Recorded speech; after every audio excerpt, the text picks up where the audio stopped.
but only 3 of the 1,419 men aboard the Hood had survived. Oh, what the heck? Only 3 survivors? What the? Yo. Alright, Battle of the Atlantic. We gotta do some World War II. I'm Indy Nidell. I'm Pat from Sabaton. And this is Sabaton History. Yeah, man. I've been kind of withholding World War II content. Germany's Bismarck. Before I continue, I've been exploring other historical topics because I don't want to be too mainstream, but I will be doing a lot more World War II reactions eventually. But I mean, explore other historical topics before I do that. But this still is a suggestion. Was the largest battleship ever built. But of course, being the biggest means you're also the biggest target. And it was also one of the most requested songs that you guys wanted us to sing about. So we did. We'll get to the song in just a minute, but first, here's the story of the Bismarck. Bro, banger song. As Banger song. I hope that was not copyrighted. the construction of the 2 Bismarck-class battleships began in 1936 in Germany, Britain was anything but worried. By treaty since World War I, Germany could not have any battleships that could challenge France and Great Britain. In 1935, Okay, let's talk about these treaties for a second, bro. I never understood this. Why would any country in their right mind impose a treaty that would basically cripple a country's armed forces and naval capabilities and all of that stuff? Obviously, that country is not going to tolerate that, especially a country like Germany, the size of Germany. No way in heck would any country tolerate that. That's why I never understood why the Allies even thought it was a bright idea to how would you even enforce that treaty? It's literally impossible to enforce that treaty, frankly speaking. What are you gonna do? Reinvade the country? Start another war? Then they'll just have an excuse to completely mobilize everything all over again. I don't know, man. I feel like those treaties were just so dumb, just very dumb. Germany can't have a navy. Come on now. Or Air Force. I talked about this in my Treaty of Versailles. The territory that Germany lost wasn't bad, but the other aspects was extremely dumb, such as this one. I still can't fathom that idea, but I'm talking too much. Hitler had even voluntarily agreed to limit the total tonnage of his navy, the Kriegsmarine, to 35% of the British fleet. However, the launch of the first new battleship in February 1939 showed that not only had Hitler disregarded the treaty, the Bismarck class was something the world had never seen. Christened Bismarck by the granddaughter of Otto von Bismarck, Germany's first chancellor, the ship was, like its twin, the Tirpitz, 251 meters long and 36 meters wide, larger than anything the British or French had. Its 838... Whoa! So you're telling me, I knew the Bismarck was an impressive ship, but I didn't know it was that impressive. But I think the USS Iowa would wreck the ship in battle, really and truly. 8-centimeter guns placed in 4 twin turrets were the biggest guns ever placed on a German warship. Additional medium artillery and anti-aircraft guns completed the armaments, while its range-finding center was top of the line. But it was not just strong offensively. If it was to go toe-to-toe with French battleships, as had seemed the most logical enemy in 1936, it had to be able to withstand some hits without going down. The main armor belt was up to 32 centimeters of super strong Wotan steel. Its double-walled hull could absorb the shock from a torpedo and disperse it around the hull. The transverse bulkhead was between 11 and 22 centimeters thick and was segmented into 22 compartments that could be individually sealed in case of flooding. Bro, so it could absorb torpedoes from planes?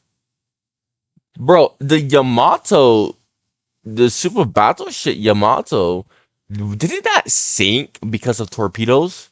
I mean, granted, it took like what, 200 planes, and like I actually did a reaction to the Yamato sinking. Actually, freaking, it took like 36 torpedoes or something like that. I don't know. Battleships were kind of a waste. I'm kind of being a hindsight warrior, but I don't know, man. I I don't even think I'm being a hindsight warrior. Planes were, maybe I, because I know back then people slept on planes. People didn't realize the true potential of planes yet. It wasn't until after World War II people started to realize, okay, yeah, these boys are better than we realize. And then battleships became obsolete, especially with like submarines and all that stuff, which is it's kind of weird to me how battleships weren't deemed obsolete already because U-boats and submarines were a thing. Like the amount of stories I've heard of some battleship being sunk by a submarine is kind of crazy, really and truly. Its 12 high-pressure boilers and its munition chambers had an additional armor strength of 8 to 12 centimeters. All in all, with 44% of its weight dedicated to defense, it seemed impossible that this ship could be sunk. Third Eye Blind. Oh yeah, so I was gonna say, dude, every single time in history that I've heard something cannot be sunk, air quotes, like it always ends up sinking. You know what I mean? Like, dude, someone please tell me one ship that hasn't been sunk throughout history. Like seriously, like if you know a ship that has actually been unsinkable, please tell me. I would love to know that. I hope this music is not copyrighted. I love it though. Banger. By the time the ship was officially commissioned on August 24th, 1940, the war had turned Europe upside down, and it was British shipping, not French, that was the main enemy at sea. The German invasion of Norway had deprived the British of strategic positions in the North Sea. And if the German battleship Scharnhorst and Bro, the German invasion of Norway, one of the biggest gambles. Didn't that destroy like 25% of the German Navy? Gneisenau could combine their strength with both the Bismarck and the Tirpitz, it would mean a daunting German battle group for the British to tackle. And as the battle for Britain raged in the air, German submarines targeted shipping in the Atlantic, Britain's lifeline. If such a battle group joined the hunt for freighters bound for Britain, Britain could be starved into submission. Food rationing had already been imposed. Yo, I mean, I get it. You know, I see the potential, but I do believe that the way how these big capital ships are, they shouldn't be in a role like that. They should not be, because that's like something for submarines to do. And the submarines were doing quite good, okay? They were doing quite good. Having big battleships like that, bad idea. Super bad idea. Because they're super exposed. It could be tracked. It's just not good. It's just not good. I mean, I do believe that these ships could have been much more better used for an invasion, like Operation Sea Lion, to invade the UK. I believe Operation Sea Lion could have been possible. You know, kind of like how in World War One, I think if the Germans had done a similar plan, like what they wanted to do in World War One, where they wanted to bait a piece of the Royal Navy's fleet out, destroy it, to try and, you know, get more leverage on the British Royal Navy. And also, Italy was in the war with the fourth largest navy in the world, and eventually Japan, right? So the Royal Navy was already overstretched, right? So you have to like factor that in as well. But Japan was not in the war yet, but Italy was still in the war, which was tying up a lot of ships, right? In the Med, right? So I believe that had the Germans done a similar plan to their original plan in World War One, um, you know, bait a piece of the Royal Navy out, kind of like how Napoleon, um, you know, that whole chase that eventually led up to the Battle of Trafalgar, because the British had an obsession with sinking German ships, dude, right? So, it's not very crazy to think that the Germans could have probably pulled something where they could have baited the Royal Navy. And they had really powerful ships too, right? They had really good, powerful ships to accomplish this. But I do believe that for this plan to have worked, they probably would have needed air supremacy as well. Then an invasion of the UK could have been much more possible. But I will do a future video on this when I get my professional YouTube equipment, explaining how Germany could have probably invaded Britain with Operation Sea Lion, where I give my own personal take slash opinion. If you want to disagree, that's fine. But it's fun to theorize, Imposed on the British public, and the German subs operating from French ports sank over 260,000 tons of shipping in August alone. This was exactly what Admiral Erich Raeder of the Kriegsmarine had in mind when he gave command of the Bismarck to Admiral Gunther Lutyens. Second in command was Ernst Lindemann. The crew, over 2,000 strong, was not conscripts but volunteers from all over Germany. They were top-notch men. In the Baltic Sea, the Bismarck had its first training exercise against a mock battle cruiser Hood. HMS Hood, built at the end of the First World War, was for a long time the British flagship and symbolized the might of the Royal Navy. The first tests were favorable. The Bismarck could reach a top speed of 30.8 knots and outrun any potential threat, but there were two weaknesses. First, the recoil of the heavy guns was extreme, and it was uncertain if, under combat conditions, the force of the naval guns firing would harm the ship's equipment. The second weakness showed during a simulated rudder failure. Without rudders, it was very hard to maneuver the ship. Well, rudders and propellers were always a weakness on any ship, though, and the German Admiralty dismissed the problem, since hitting the rudder during combat was extremely unlikely. By April 1941, the Bismarck was ready for combat. It was to head back to the North Sea, catch up with the heavy... You see, I mean, come on. This is so risky. Isn't the Royal Navy fleet at Scapa Flow? I mean, I really don't like this idea. But like I said, I see the potential of it. But the risk to reward ratio is just not a good idea. Just literally so bad. Like the way how the German command just treated its navy, it was just misused. Like, oh man, the German Navy, something that had so much potential but was horribly misused during World War II. Oh my gosh. Like, oh, dude. It really makes you wonder, what if the German high command wasn't so... I don't know.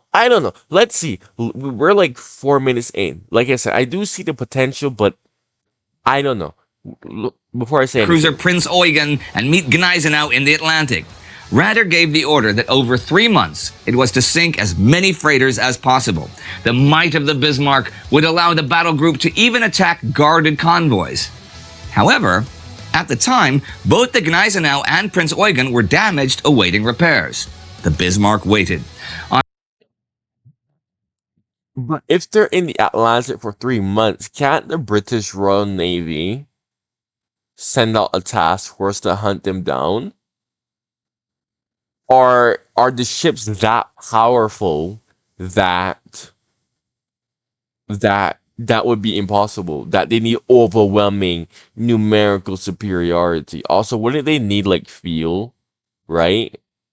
Well, okay, I guess, them going to France, okay, that's not really crazy. They would be in relative safely, I guess. Interesting.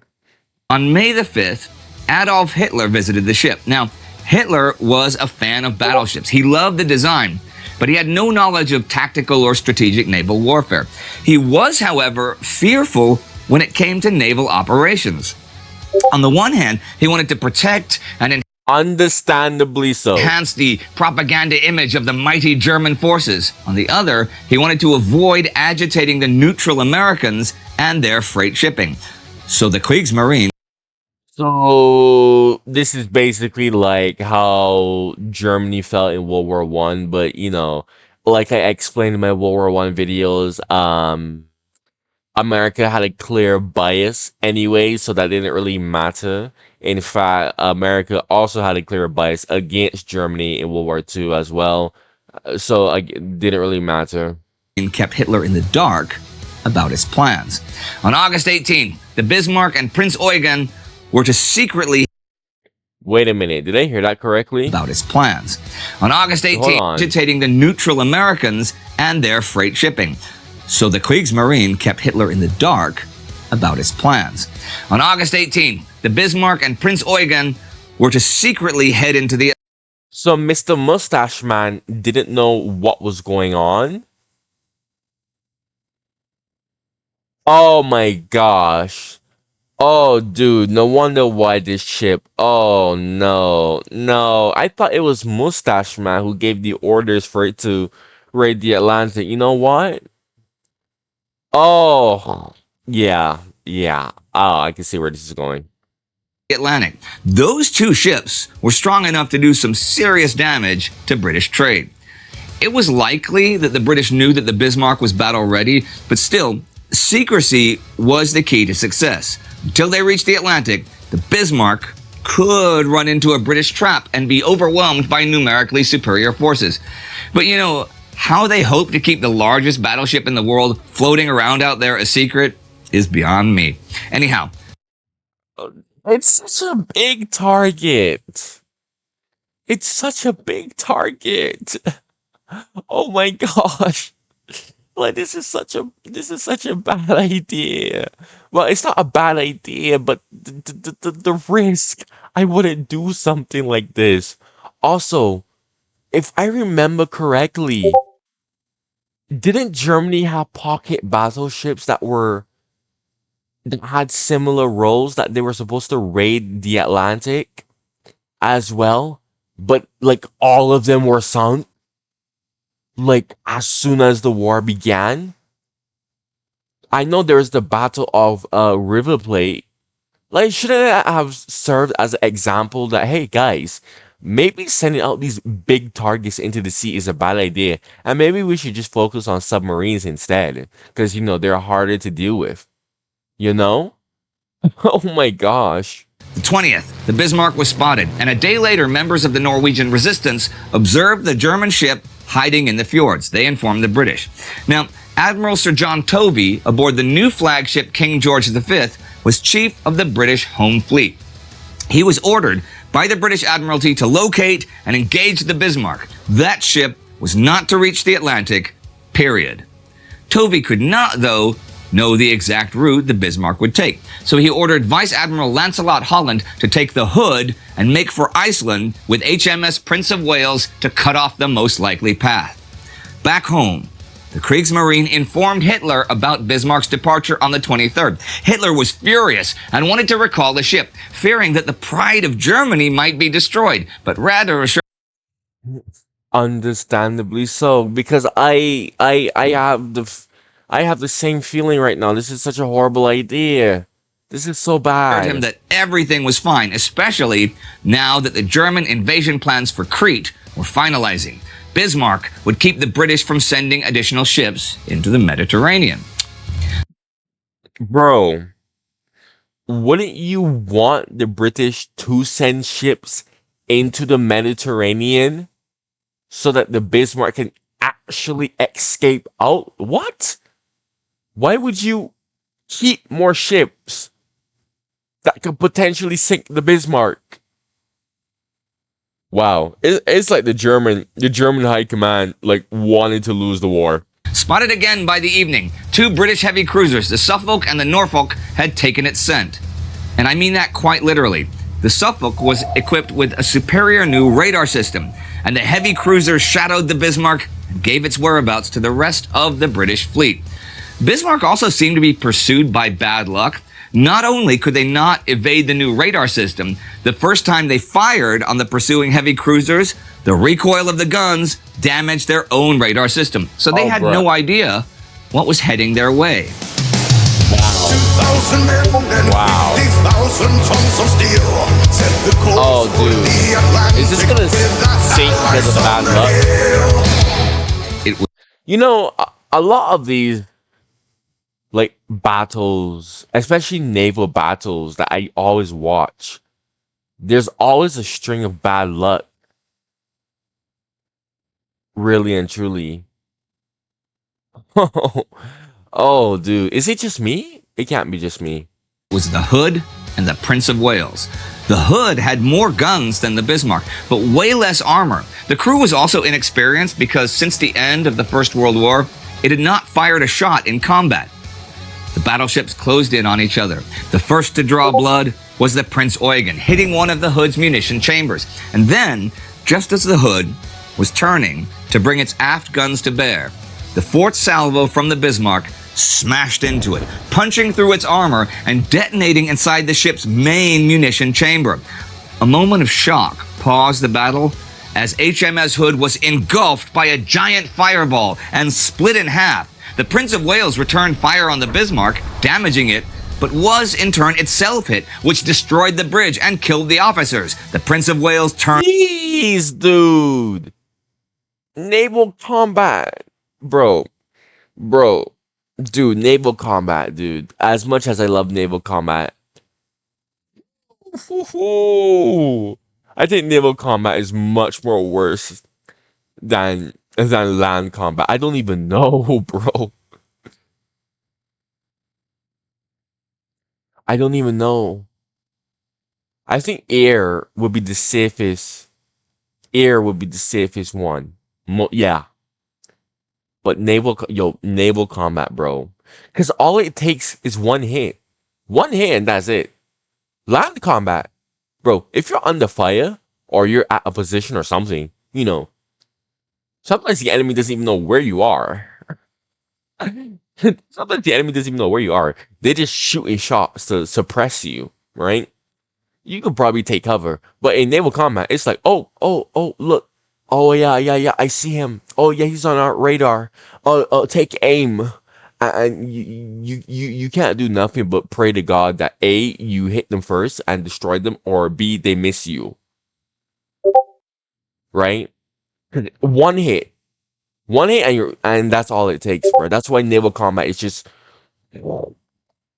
probably the worst of the worst, honestly. And fled.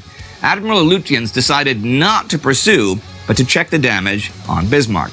It had only received one hit, but was taking on water.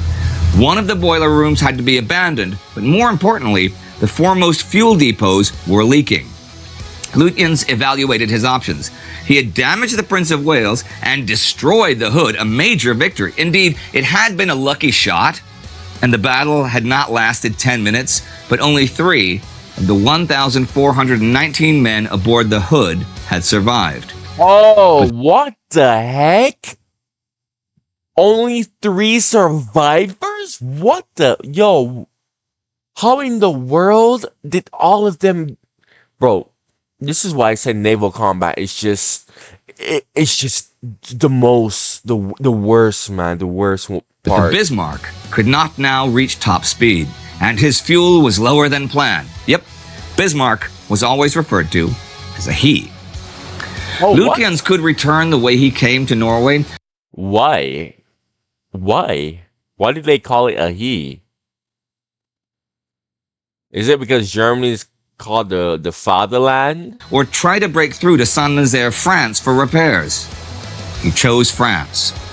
The death of the Hood was indeed a shock to the British public. Admiral Tovey was ordered to destroy the Bismarck with all ships available. Norfolk and Suffolk were still shadowing the Bismarck, but neither could slow it down. The only ships close enough to do that were Force H, HMS Sheffield, HMS Renown, and the aircraft carrier Ark Royal, with 18 Swordfish torpedo bombers aboard. Oh my gosh. I completely forgot that Gibraltar was a thing. Oh, dude. Gibraltar. Oh my gosh. So that makes me wonder, was going via this route a bad choice? Because, I don't want to use like hindsight, but if we take into account, well, if we had gone through the Iceland route next to Norway, he would have had to deal with the fleet at Scapa Flow, the home fleet. So, I, yeah, I think this route to France is probably the best one. I think the Bismarck is just having a stream of unfortunate shortcomings right now, frankly. Those biplanes look like World War I, but could reach 100 knots, enough to catch the Bismarck. Lutyens was pessimistic about his chances, since basically the whole British home fleet was on his heels. Force H made contact with the Bismarck May 25th, but the Renown and the Sheffield were too weak to engage. 15 torpedo bombers did instead that night. Such small planes are hard to hit with AA guns, especially at night, and with suicidal bravery they closed in and released torpedoes at 300 meters. The first torpedoes did minimal damage, but Bismarck was hit in the stern while making evasive maneuvers, and inrushing water blocked the rudder. Bismarck's Achilles heel had been hit. Bro, no freaking way. No freaking way. Holy Murphy's Law. Dude, the least likely thing to happen happened. This is literally Murphy's Law. Anything bad that can happen will happen. Oh my gosh, dude. Yo, I need to follow Murphy's Law a lot more. What the heck, dude? To formation, the hunt has begun. Death and damnation. The fleet is coming. He was made to rule the waves across the seven seas. Engineers tried desperately to find a solution, but the water pressure was too high to send in mechanics. The situation seemed hopeless as the British ships closed in. Admiral Lutyens radioed Berlin, "Ship disabled. We will fight to the last shell. Long live the Führer." Tovey planned to engage the Bismarck from all sides, with the battleships King George V and Rodney attacking from the west, while the Norfolk would come in from the north and the heavy cruiser Dorsetshire would attack from the east. Overkill. In the early morning of the 27th, they sighted the slowly swaying Bismarck. Rodney and George V opened fire. Bismarck returned fire, but soon 2 of his turrets were knocked out of action. A shell hit the artillery command center, killing the officers. Lucky hits, but decisive ones. Bismarck was blinded. The shelling continued, and by 9:15, Bismarck was a burning wreck. He fired his final shots just after 9:30 as his last turrets were destroyed. Dude, it's so weird being an English speaker and he's like referring to these inanimate objects as he. Like, oh, I'm so not used to that. Like, I know that ships, they typically have a gender and they're usually referred to as she, but even then, as an English speaker, that's so weird. That is so freaking weird. I bet, though, that if you speak another language, this is not weird. I know that English is just very different per se.